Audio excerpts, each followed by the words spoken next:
Ah, Dissects, the ancient art of lyrical warfare. One man, one beat, and an ego that must be avenged. Today, dear viewers, we dissect Aitch's track, A Guy Called, the cold-blooded takedown of Central Cee. But is this pure genius or just reckless savagery? Did Aitch end Central Cee's career, or is this just light squabbling? Let's break it all down, bar for bar.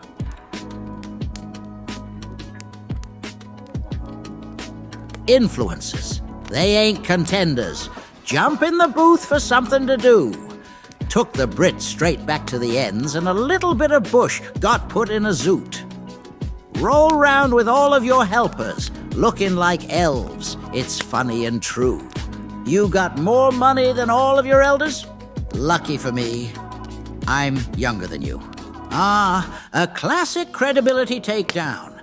Aitch is drawing a bold line between artists who grind for the craft and those who, as he implies, merely dabble for clout. In layman's terms, you're not a real MC. You're just a TikTok rapper with a mic. Now, why is this effective? Because in today's landscape, social media virality often overshadows true skill. Aitch is essentially saying, you don't belong in the ring. You're not here for the culture. You're just here to ride the wave. Brutal, but effective. Took the Brits straight back to the ends, and a little bit of bush got put in a zoot. Now we have a status flex with a touch of authenticity. You see, Aitch is juxtaposing two worlds here. One, winning a Brit Award, a symbol of commercial success, prestige, and industry validation. And two, rolling up a zoot in the ends, a direct rejection of industry elitism in favor of staying grounded whilst also throwing a jab at Central Cee by implying that when he won the Brit, that was when he also packed the fuck up a bit of the area Central is from and shut Central the fuck up too. Moreover, Aitch is saying, this is why and how I smoked you in Shepherd's Bush. Rost Clart. He's showing no mercy. In essence, he's saying, yeah, I won, but I haven't changed. I'm still me. I'm not lost in the industry like you, Sench. Imagine getting a Brit Award, a career-defining milestone, and instead of basking in the glory of high society, you're back in your ends, rolling up like it's just another Tuesday. Oh, the humility, the authenticity, the irony. But also, this is a subliminal. He's implying Central Cee wouldn't do the same. That Sench, perhaps, has forgotten his roots. Roll round with all of your helpers, looking like elves. It's funny and true. Ha! Yes, the Santa's Workshop trope. Aitch paints a vivid picture of Central Cee's entourage, depicting them not as a formidable crew, but rather a bunch of Oompa Loompas running errands for the boss. You see, the power of imagery-based insults is their lasting impact. Anyone who hears this will now mentally picture Sench's team as a bunch of tiny elves hustling in oversized tracksuits. I must say, if your entire squad is getting compared to Santa's sus workforce, you may need to rebrand. My dear boy, you got more money than all of your elders. Lucky for me, I'm younger than you. Aha! And here we have a strategic reversal of the wealth flex. Now, Central Cee is known for flexing his financial dominance, often boasting about surpassing those who came before him. But Aitch takes that energy and redirects it right back at him. You see, the statement, I have more money than all my elders, is meant to be a power flex. But Aitch flips it into a lucky for me statement, implying Sench may be rich, but I'm younger, meaning I have even more time to outdo him. In essence, he's saying, enjoy it while you can, because I'm coming for your ass. Yo, unks, we can go bar for bar, Brit for Brit, punch for punch. All your songs get wrote by Clint. Prick. In the booth, 1 mic, 2 cunts. Get dissed off a guy named Oakley. Wait 2 secs. Let me light this blunt. Oakley. Grab the mic. I dare you to come. I ain't scared of a man with his hair in a bun. Pusio, you ain't airing a gun. Daddy's home now, bitch. Just bear with me, son. Little boy is just there to be spun. Getting mad at the Brits. There's bear to be won. Can't wait for your show on the End's #1 fan. I'll be there till it's done. We begin with a direct challenge. Aitch is extending an open invitation for a lyrical duel while simultaneously mocking his age and previous lyric band for band. Now, the phrase bar for bar is simple. Let's test who's the better rapper, line for line, verse for verse.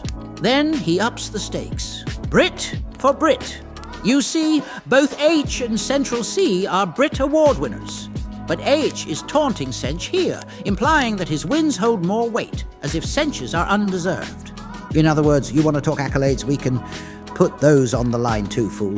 And finally, we reach punch for punch, a double entendre. It could refer to punchlines, meaning a battle of wits and lyrical firepower, or an actual physical fight.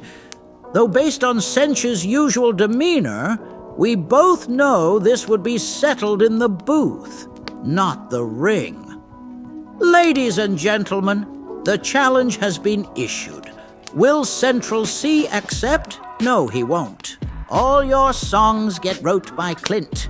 Prick. In the booth. 1 mic, 2 cunts. Oh dear. Now we enter the credibility assassination phase. Now, who is Clint? Aitch is accusing Sench of having a ghostwriter. Clint, possibly referring to Clint Bizzle, a well-known UK songwriter. But honestly, I'm just chatting out my arse at this point.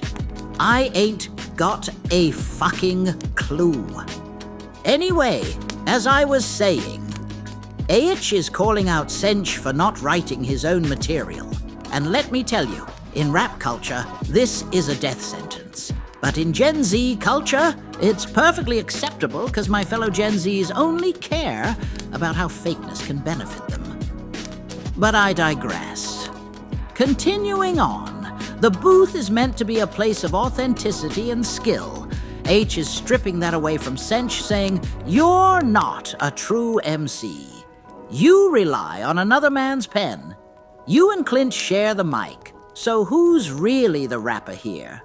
And listen, if Heimerdinger found out that some other yordle had been writing my bars, I'd pack my turrets drive to their crib and unload all I got on their sweet lil ass. But hey, that's just me. Pussio, you ain't airing a gun. Daddy's home now, bitch, just bear with me, son. A timeless classic. This is what we call a parental humiliation bar. You ain't airing a gun. Aitch is questioning Central Cee's street credibility. He's implying that Sench raps about street life, but isn't really about it. Daddy's home now, bitch. Ultimate dominance flex. Aitch positions himself as the superior figure, the father in this rap game. Just bear with me, son. Calls Sench his son, which in rap culture is peak disrespect. Listen, if a man calls himself your father in a diss track, it's checkmate. Ain't no coming back from that. That ain't your flow. That's Cairo Keys. Mentioning me. Go ride on Reese. This is what we call a double-barrel takedown. That ain't your flow. That's Cairo Keys.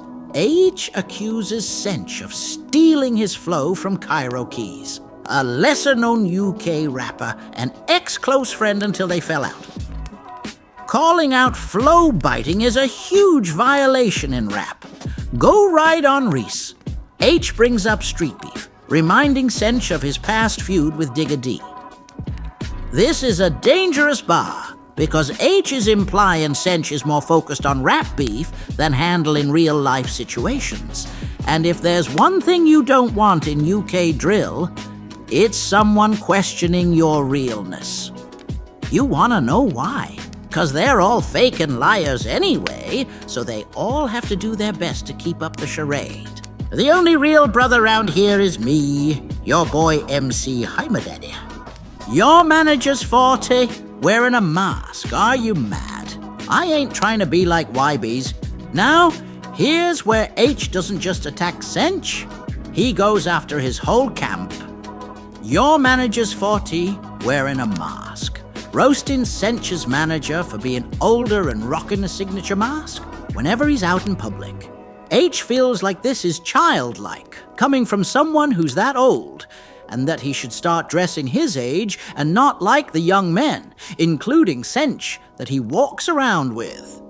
In battle rap, discrediting someone's crew is key. If their foundation is shaky, the artist looks weaker by association. Not wrote one verse since 2022. Them ghostwriters made you a star. Now this is nuclear-level disrespect.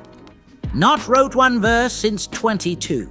Suggests that Central Cee hasn't written his own lyrics in years. Them ghostwriters made you a star. Aitch directly states Centch's career is built on ghostwriters. If this is true, Centch's credibility just took a massive hit. Rap culture values authenticity. A ghostwriter accusation is almost impossible to recover from.